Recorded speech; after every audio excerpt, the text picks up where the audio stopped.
how does basketball and peace come together? But before I get to that, let us recognize the Almighty God for making it possible for us to be here today, especially me.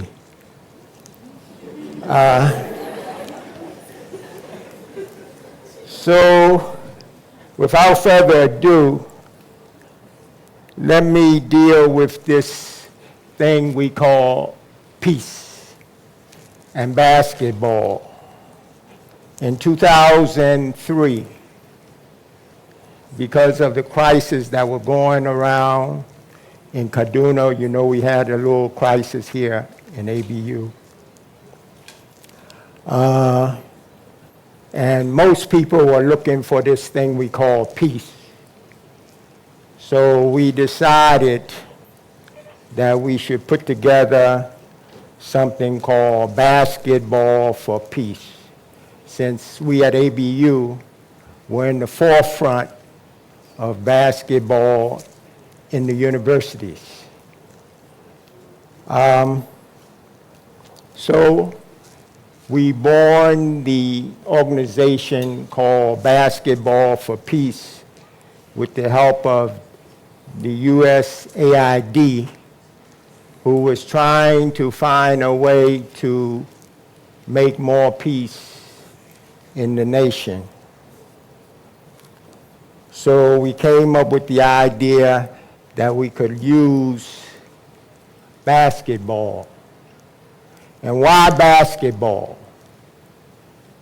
Because in basketball,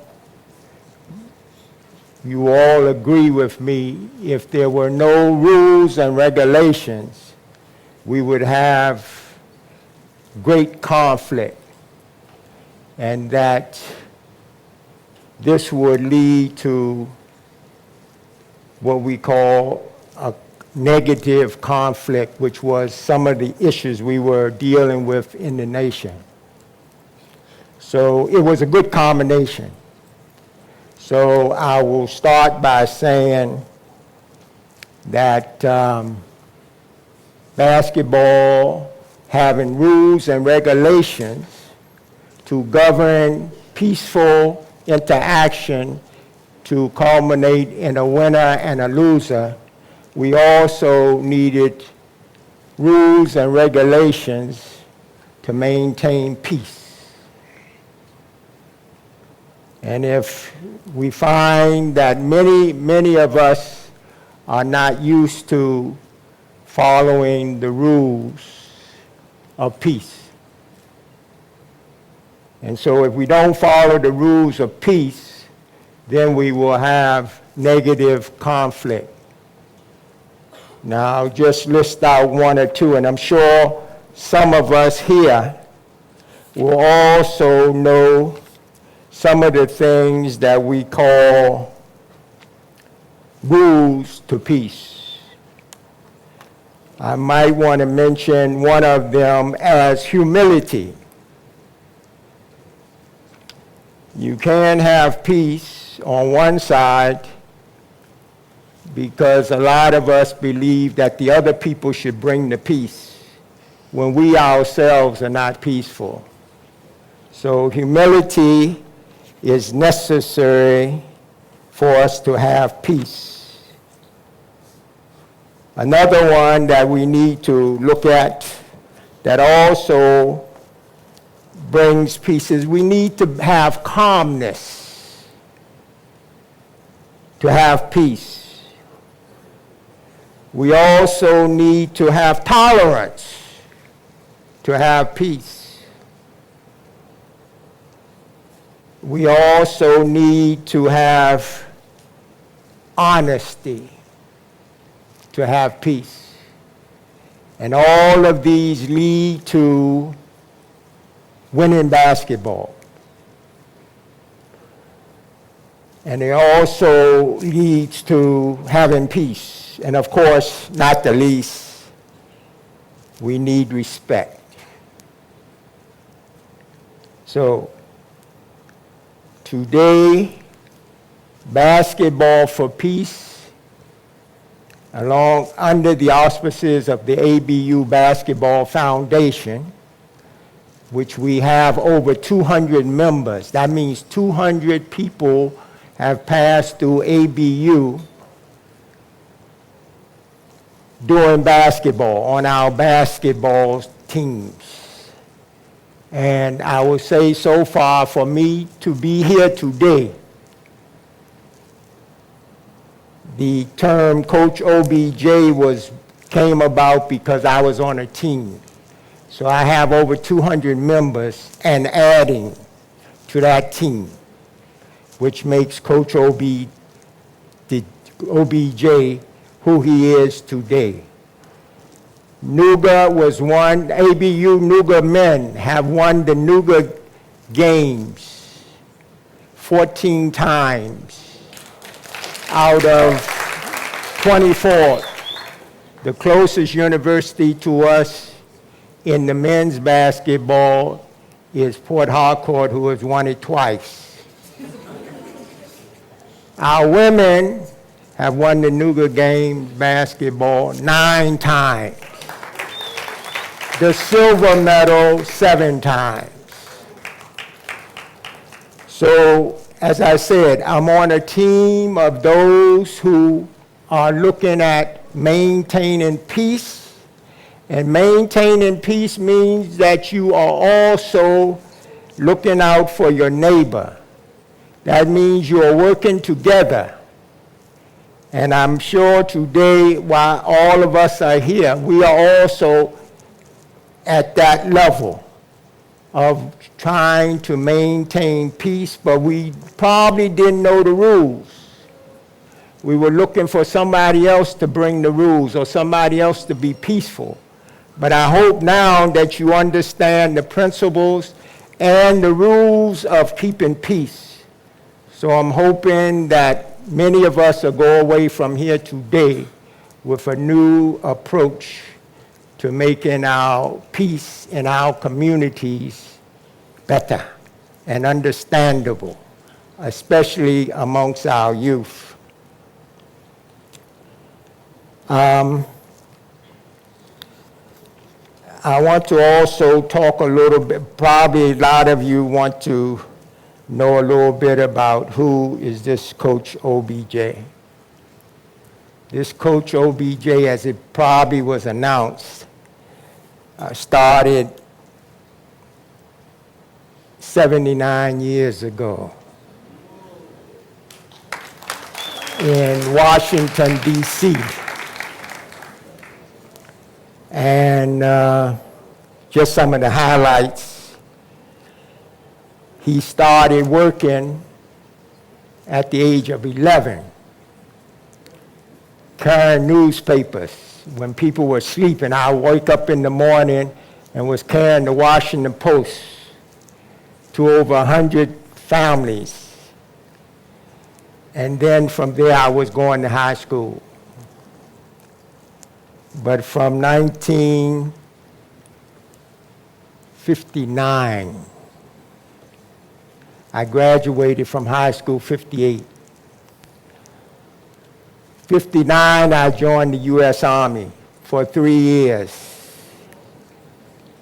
From the university, from the Army, I went to the university in the state of Washington.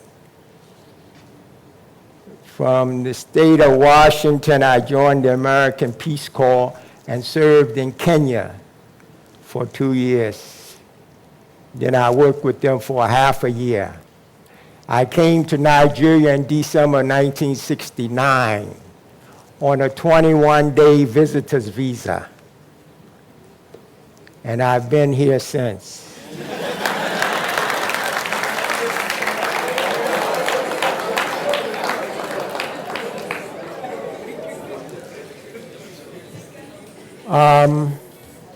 I was the first national basketball coach from 1971 to 1986. I was posted to ABU, as I mentioned earlier, January 1978 to run basketball in the northern 4 states. At that time, Kano, Niger, Kaduna, and Sokoto. And that was our first introduction. When we started basketball in 1969, there was roughly about 200 active basketballers in this country. Today we have well over 30,000 and growing. And many of our youth who are on my team are making plenty of headway in basketball. The chairman of basketball for the nation is also one of our youth from ABU. The president and general manager of the NBA team that just won the NBA championship for Canada is one of our on our team. And they all preach peace. Now, as I said earlier, once we form a team, failure is not an option. I just came back from the U.S. 2 days ago, and I had the opportunity by one of my youth to send for me to come to Canada for the 5th match on their way to success. So I'm saying, and I'm trying to share with everyone here, that form a team. I don't care what category, what thing you're doing, but if you're on a team, you can't fail.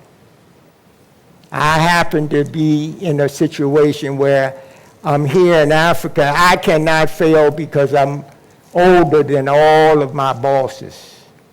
And I think under our tradition, the old people can't fail. So I'm now enjoying, for over 50 years, doing something that I like and that my younger bosses are hiring me and paying me for to do. So you can live longer by doing some things you like, and especially if you can get paid to do it.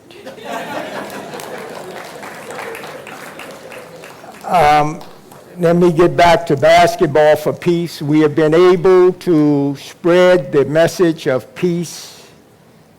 First, as I mentioned earlier, we started in Kaduna. When we started the project for 2 weeks, we were asked to move immediately to Jos. And we started in Jos in 2003, also with our program. From Jos, we were asked to go to Kano. And we set up the Basketball for Peace project, which implies going into an area where there is a lot of conflict amongst our youth and try to get their attention to try to maintain peace using the rules and regulations that I just mentioned. And we found that when we were asked to go to Jos, we actually went to a place called Yelwa Shendam, which had had a conflict, a serious conflict, a couple years before then, where most people had left Yelwa. And the government there was trying to get the people to come back, take up their homes, and they were just trying to, they had asked the interfaith to come in and try to get both sides at a table so that they could institute peace. When they invited us to come in, we were able to, in one trip, I think they said it took them 20-some trips to get the group together. We went in one day, we were able to get the two groups together by just getting everybody to the facility that they had, which we immediately converted to a peace zone. The Basketball for Peace project thrives on what we call a peace zone. That is a basketball court labeled peace zone. We don't allow anything on that site but peace, peaceful interaction by the rules governing basketball and by the rules governing peace, as I just mentioned. So from there, we were able to meet with both sides. I think on our third visit there, I got to meet the emir of the town. And when I was introduced to him, he said to me, "I'm not happy with you." And I said, "Wow, why?" And he said, "Because when I came into his domain, I didn't make a courtesy call."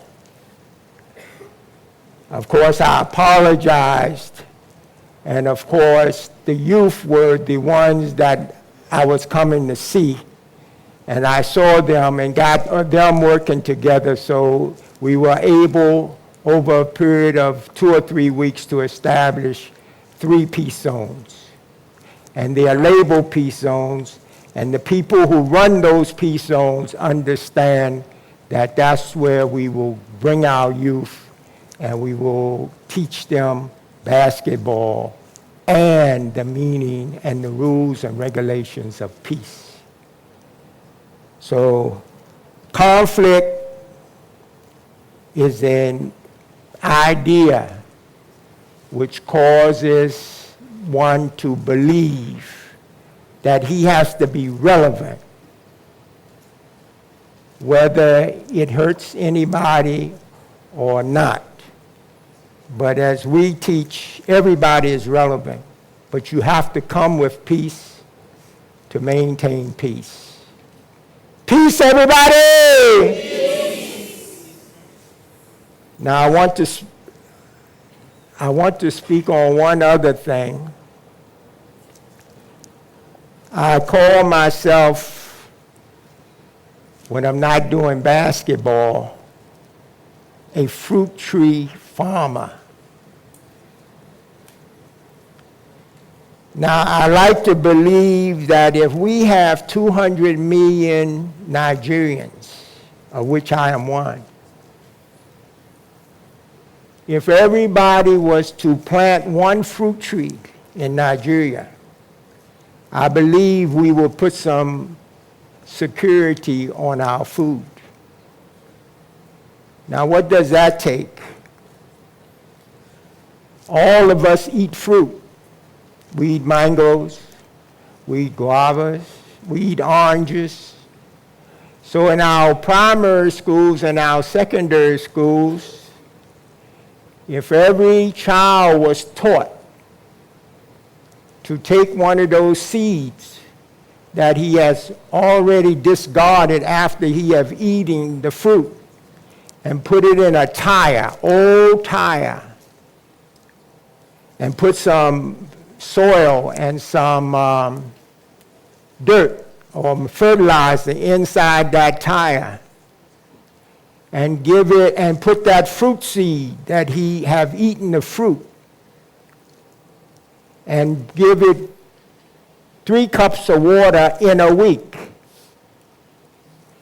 After it germinates after 1 month or 2 months, then the Almighty will take over, and in 3, 4, 5 years, we will have fruit. Now, I live at Napri, and I've been there for 40 years. When I got there, I planted 70 fruit trees on my compound, and I've been having fruit ever since. As a matter of fact, I just yesterday, when I got back, I transplanted 10 pawpaw trees, which I'm hoping to eat pawpaw with my neighbors, because my neighbors never leave me alone, especially in season. But the team that I'm on, They came to run a camp for me last year. They saw the way I was living, and they went back to the U.S. and U.K., and they put together a group they call Friends of Coach OBJ. And with the help of ABU Estates, they renovated my house, put a fence around the house, and now I can plant the fruit trees with no fear of the goats and the cows eating them.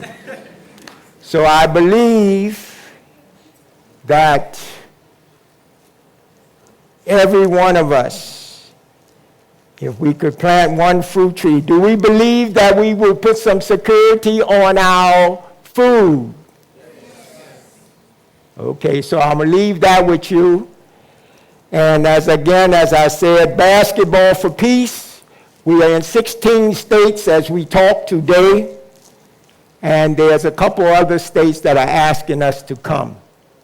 And we will be more than willing to do it. Basketball, of course, is a sport. And the government has been saying they need jobs. I know sports in this nation, properly organized, can create jobs for many, many, many of our youth without cause for any argument. But right now, it is kind of like a free fall, free money, with no accountability. But we have the program. Whenever anyone is ready to do basketball, we have this whole program. We can go into a cow pasture, set up a basketball facility with a hard surface, with little or no money beyond what we can afford. So as I said, peace everybody!